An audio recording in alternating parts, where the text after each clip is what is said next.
Salut à tous, aujourd'hui dans cette vidéo on parle de la décision de la Fed qui a été annoncée il y a quelques heures et donc il faut savoir que la Fed vient d'annoncer qu'elle maintenait ses taux d'intérêt mais elle prévoit toujours deux baisses en 2025 mais justement dans cette vidéo on va répondre à une question, qu'est-ce que ça signifie pour la bourse? Et justement les marchés ont réagi immédiatement puisque Wall Street a respiré un petit peu, le Nasdaq a bondi, le S&P 500 reprend de la hauteur. Mais la question c'est, est-ce que c'est le début plutôt d'un rallye ou plutôt d'un faux espoir? Donc on va essayer de regarder ça et d'analyser ça ensemble dans la vidéo.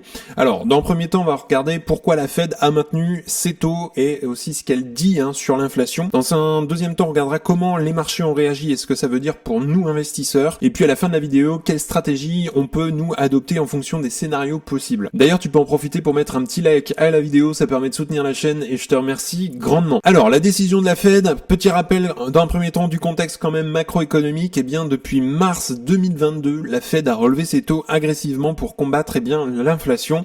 On est passé de à peu près 0% à 5,25, 5,5 dans un temps record et c'est un niveau qu'on n'avait pas vu depuis 2001 tout de même.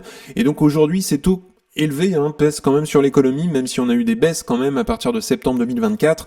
Donc le crédit est plus cher forcément, la consommation elle ralentit, l'immobilier souffre également en ce moment, mais malgré tout la Fed a décidé de ne pas baisser les taux tout de suite.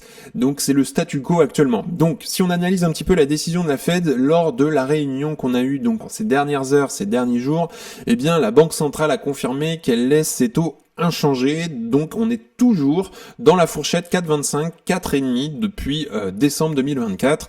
Et donc pourquoi? Tout simplement parce que l'inflation reste trop élevée malgré des progrès qu'on peut apercevoir un petit peu. Mais bonne nouvelle, la Fed n'exclut pas quand même deux baisses de taux cette année en 2025, ce qui rassure quand même les marchés. Ils ont quand même maintenu ça, c'est un petit peu la bonne nouvelle, c'est pour ça que ça a un petit peu respiré sur les marchés. Donc citation de Powell, notamment à travers son discours, il a déclaré que nous avons besoin de plus de confirmation que l'inflation diminue avant de commencer à baisser les taux. Donc ça signifie qu'il faudra encore quelques bons chiffres d'inflation avant que la Fed passe à l'action. Et donc je pense qu'ils vont attendre à peu près jusqu'au mois de juin pour avoir déjà un bon dégrossi et surtout de la nouvelle politique de Trump. Et là, c'est pas gagné, puisque c'est une politique qui est plutôt inflationniste, celle de l'administration de Trump. Et donc si on regarde maintenant un petit peu, le dot plot notamment, cette réunion de mars fait aussi notamment comme chaque trimestre l'objet d'une revue de la part de la Banque centrale de ses perspectives économiques et aussi du dot plot graphique en point qui représente les anticipations de chaque membre en matière de fixation des taux d'intérêt. Et lors de sa dernière publication d'ailleurs en décembre, il était envisagé deux réductions de taux en 2025, une baisse de 50 points de base est toujours anticipée aujourd'hui. Et donc une majorité des membres envisage de revenir à peu près à la fin de l'année sur des taux autour de 3,75, 4%. Donc on serait à peu près ici, même s'il y a des disparités quand même, il y en a qui pensent qu'on sera quand même au-dessus des 4% d'ici la fin de l'année 2025. Mais on voit quand même l'évolution, il semblerait qu'on soit plutôt sur un retour à peu près autour des 3% d'ici la fin de l'année 2027, plutôt à long terme on serait par ici. Donc ça c'est pour le dot plot. Alors maintenant, quelles sont les réactions du marché? Comment Wall Street a réagi immédiatement après l'annonce, puisque dès que la Fed a annoncé son statu quo, mais a confirmé quand même deux baisses de taux possibles en 2025, les marchés ont plutôt sauté de joie. Le S&P 500 a fait plus 1,2% en clôture, le Nasdaq 100 a fait plus 1,8%, notamment porté par les valeurs tech. Le Dow Jones lui a fait plus 0,8%, plutôt modéré mais toujours en hausse. Donc voilà, il y a plutôt des réactions positives grâce à cette annonce qui reste confirmé pour l'instant de deux baisses de taux possibles. Alors pourquoi les valeurs technologiques ont explosé? Les valeurs tech sont les premières notamment à bénéficier d'une baisse des taux car elles sont très sensibles au coût du capital. Par exemple Apple, Microsoft, Nvidia, Amazon ont pris à peu près entre 1 et 2% en une journée. Donc les taux d'intérêt élevés pèsent notamment sur ces entreprises car elles sont très endettées pour financer leur croissance, notamment elles réinvestissent pas mal, elles empruntent. Donc moins de pression égale tout simplement de meilleures perspectives à long terme. Alors maintenant si on regarde le marché obligataire, il faut savoir que les taux d'obligation à 10 ans ont légèrement reculé, signe que le marché anticipe quand même bien des baisses de taux d'ici la fin de l'année. C'est plutôt une bonne nouvelle pour les investisseurs en actions, car ça signifie que les rendements obligataires deviennent moins attractifs par rapport d'ailleurs aux actions. Alors maintenant si on se focalise sur la partie inflation, qui est l'indicateur qui est assez suivi notamment par la Fed, Et donc aujourd'hui, aux États-Unis, on est passé quand même d'une inflation à peu près à 9% en 2022 à environ aujourd'hui 3,1%. C'est un énorme progrès et ça c'est grâce notamment à la politique monétaire de la Fed, mais c'est pas suffisant pour la Fed puisque je le rappelle, l'objectif c'est de revenir à une inflation à peu près autour des 2%. Alors le problème c'est que l'inflation des services et des loyers reste quand même assez collante, c'est-à-dire qu'elle est toujours présente, reste assez lourde dans la balance. Et les salaires augmentent quand même et la consommation reste solide, ce qui pousse quand même la Fed à rester prudente. Alors que surveille la Fed avant de baisser les taux? Tout simplement ce qu'on appelle l'inflation core, le core inflation, c'est hors énergie et alimentation. Donc toujours autour des 3%. L'emploi, le marché du travail reste quand même solide, hein, comme je le disais, et en termes de consommation, les Américains dépensent toujours. Donc voilà, on est quand même dans une économie plutôt, j'ai envie de dire, positive pour l'instant. Et donc, quels sont les risques si l'inflation repartait à la hausse? Et donc, si l'inflation remonte, la Fed pourrait rester en mode attentiste beaucoup plus longtemps et repousser surtout les baisses de taux prévues cette année à 2026. Et ce serait un gros choc pour les marchés, notamment, qui anticipent déjà ces baisses. Donc voilà, il va falloir essayer d'être assez vigilant là-dessus. Alors maintenant, si on regarde quelques données économiques, les taux d'intérêt, on va regarder l'inflation, l'évolution du S&P 500 et le Nasdaq 100. Et donc on va commencer déjà avec l'inflation aux États-Unis. Et très clairement, on voit que mars 2024 jusqu'à juillet, on a eu une belle baisse de l'inflation et on a atteint un plus bas à peu près à 2,4% en septembre 2024. Mais on voit clairement que l'inflation repart un petit peu aux États-Unis et il faut savoir quand même que on a eu une petite baisse entre janvier et février. Février 2025, on est à 2,8% d'inflation.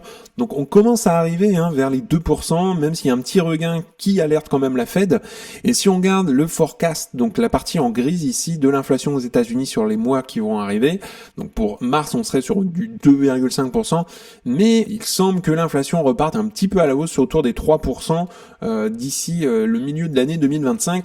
Donc la Fed va être assez attentive, je pense qu'on n'aura pas de baisse de taux avant l'été. Donc si on regarde les taux d'intérêt, l'évolution des taux d'intérêt aux États-Unis, donc on voit très clairement qu'on avait atteint un sommet à plus de 5%, et donc on a commencé une baisse de 50 points en septembre, on a eu une baisse de 25 points en novembre et une dernière baisse ce jour, et c'était en décembre 2024. Et donc voilà, là maintenant on est autour des 4,25, 4,5% depuis décembre, et ça n'a pas bougé, et je pense que la Fed va être assez attentive, et d'ailleurs on le voit sur la partie grise, le forecast, qu'on aura une baisse à peu près en juin, une baisse de 25 points et une deuxième baisse à peu près dans la fin de l'année 2025.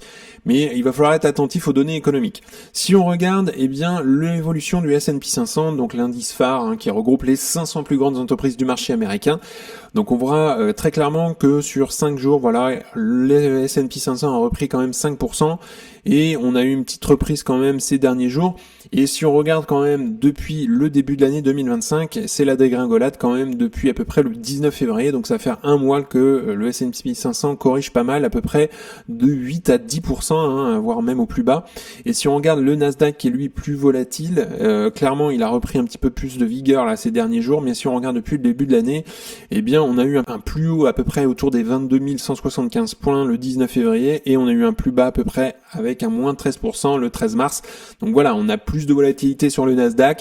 Les marchés corrigent, ils sont quand même attentifs à tout ce qui se passe, notamment sur la politique américaine, notamment avec les droits de douane et les taxes que met en place Trump. Donc voilà, c'était les quelques données qu'on peut regarder, qui nous donnent des indications un petit peu sur l'économie en ce moment, comment elle se situe en termes de santé.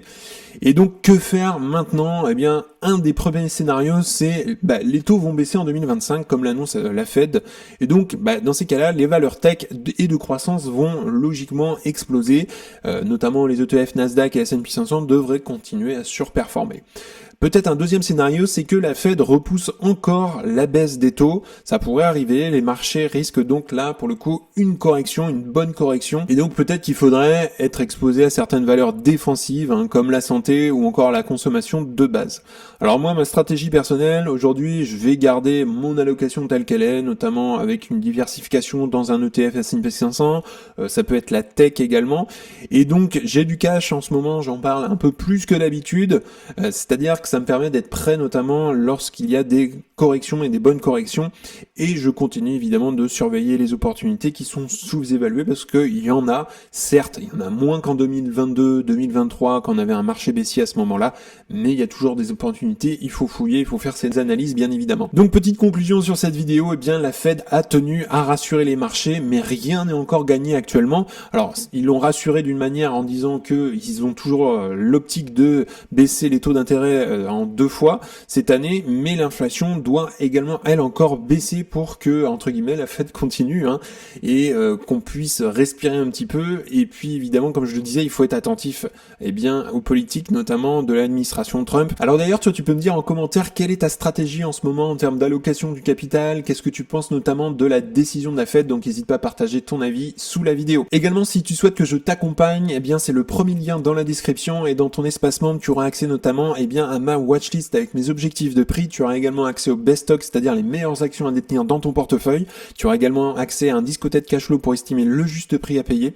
Tu auras également accès à une communauté privée d'investisseurs, et le gros plus, ce sont les appels vidéo avec moi-même pour t'accompagner dans ta stratégie, faire grossir ton patrimoine, analyser des actions ensemble, analyser tes portefeuilles et mettre une stratégie payante à long terme. Donc si tu souhaites nous rejoindre, c'est le premier lien dans la description. En tout cas, on en a fini pour aujourd'hui. N'hésite pas à liker la vidéo, à t'abonner, ça fera grandir la communauté et puis ça me soutient. Si tu souhaites regarder une autre vidéo, tu peux cliquer juste ici. En tout cas, je te souhaite une excellente journée et à très bientôt pour une prochaine vidéo. Salut!